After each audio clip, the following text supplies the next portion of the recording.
साथ ही साथ बाबा साहब हमेशा सामाजिक उत्थान के साथ साथ शिक्षा पर जोर देते रहे। उनका मानना था कि शिक्षित व्यक्ति समाज में सुधार ला सकता है, लोगों को एक कर सकता है। उनके कई ऐसे विचार हैं जो आज भी प्रासंगिक हैं। बाबा साहब ने दबे, शोषित, कमजोर, मजदूर और महिला वर्ग को सशक्त बनाने के लिए, सामाजिक उत्थान के साथ साथ और समाज में बराबरी दिलाने के लिए कई अहम कार्य किए। उनके अनमोल विचार आज भी लोगों को प्रेरित करते हैं और समाज को सशक्त बनाने का काम भी। जिस तरह से उन्होंने कहा कि बुद्धि का विकास मानव के अस्तित्व का अंतिम लक्ष्य होना चाहिए, यानी किस तरह से आपकी जो बौद्धिक क्षमता है जिसे आप शिक्षा से और मजबूत कर सकते हैं, आप समाज में सुधार ला सकते हैं और हाशिए पर पड़े उस वर्ग को मुख्य धारा में जोड़ने का काम कर सकते हैं। संविधान के जनक के तौर पर उन्होंने ये तमाम विचार समाज में रखे। हम देख सकते हैं कि प्रधानमंत्री यहां पर मौजूद है और उपराष्ट्रपति जगदीप धनखड़ भी इस वक्त पहुंच गए हैं संसद भवन में।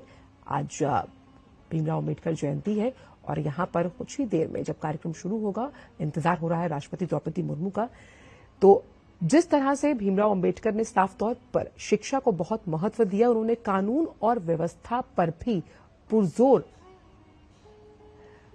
बात करते हुए अपने विचार रखते समय ये कहा कि किस तरह से आपकी जब कानूनी व्यवस्था सुदृढ़ होती है तो समाज में कई सकारात्मक बदलाव आते हैं।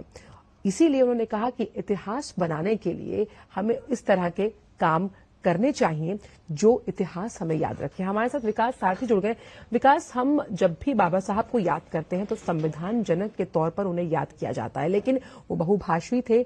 अगर हम बात करें, एक पत्रकार के रूप में भी उन्होंने नाम कमाया और सबसे अहम दलितों के उत्थान के लिए जो काम उन्होंने किया, शिक्षा के महत्व को उन तक पहुंचाया। बिल्कुल आंचल, आप ठीक कह रही हैं। केवल एक नेता के तौर पर, एक राजनीतिक के तौर पर ही नहीं, बल्कि उनकी कई भूमिकाएं आप देख सकते हैं। चाहे वो एक अर्थशास्त्री के तौर पर भूमिका हो, चाहे वो एक राजनेता के तौर पर हो, या एक समरसता लाने वाले, एक समानता की जो पूरी लड़ाई थी उसको लाने की एक भूमिका हो। इन तरह की उनकी भूमिकाएं रही हैं जिन पर बहुत ज्यादा चर्चा नहीं होती है। ज्यादातर उनकी जो भूमिका है वो केवल संविधान निर्माण और वहीं उसको लेकर के जो उनके भाषण थे, जो उनके विचार थे, वहीं तक ज्यादा बहस होती है या उस पर चर्चा होती है। लेकिन उनका अर्थव्यवस्था के मामले में भी बहुत बड़ा योगदान था।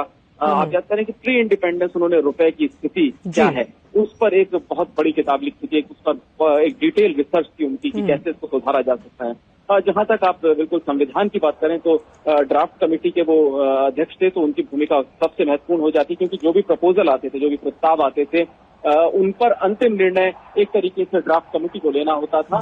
और इसी में जो विकास, आपको 2 मिनट रुकना चाहेंगे। यहाँ पर हम देख सकते हैं कि राष्ट्रपति द्रौपदी मुर्मू संसद भवन प्रांगण में पहुंच चुकी हैं। भीमराव अम्बेडकर की जयंती का ये कार्यक्रम है।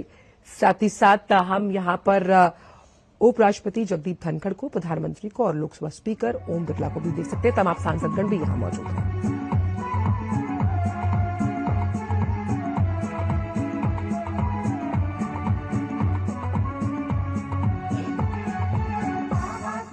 गुण